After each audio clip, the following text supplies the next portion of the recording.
Moraine. For most of the Premier League era, Arsenal fans have enjoyed the North London derby a lot more than their Tottenham counterparts.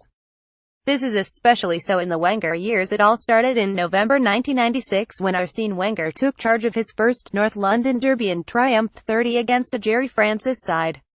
Before the win, Arsenal had not beaten its neighbour in over 3 years. Indeed, Tottenham was unbeaten at Highbury since September 1991. Also read Talking Tactics: Arsenal vs.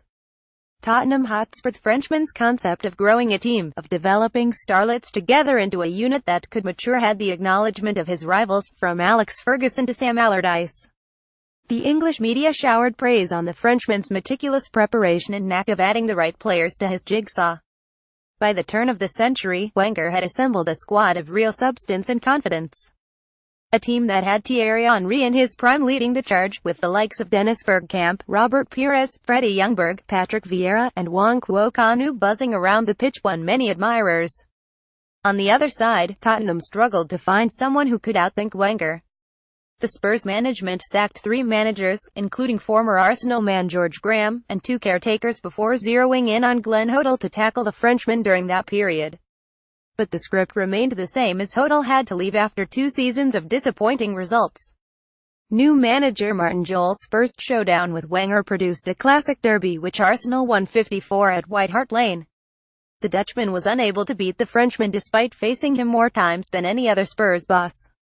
Harry Redknapp, who took over from Juan Ramos in October 2008 with the team at the foot of the table 2 points from 8 games, lifted it to a 4th-place finish and $200,910 and a Champions League campaign the following season.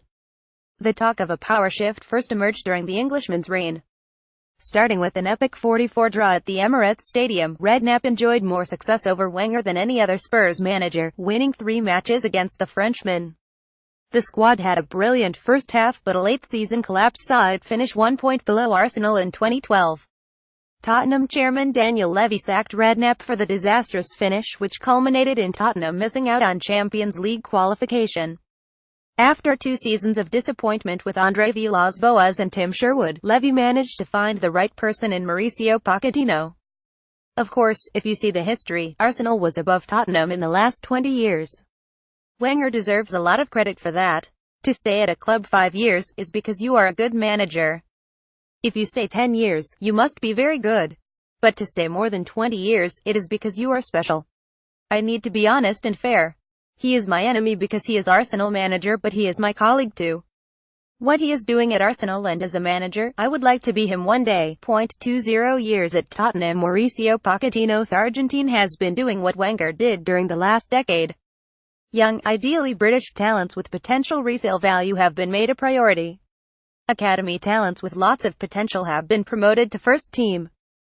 Harry Kane, Dele Alli, Harry Winks and Danny Rose have made the first team under Pochettino. Spurs did resemble an Arsenal team from previous years, Victor Wanyama, in particular, dominating the midfield like Vieira did in his pomp. Under Pochettino, the team is a really happy unit playing the game and enjoying it. When Wenger was questioned about the power shift after the derby defeat in April this year, he replied, "You cannot say the weight of 1 year has the weight of 20, it is true, but this was coming for a while." Arsenal needed last-day victories in 2012, 2013 and 2016 to ensure that St. Totteringham's Day happened. Spurs have clearly been in the ascendancy of late, and talk of a power shift will only grow stronger and carry more conviction if they come up trumps on Saturday.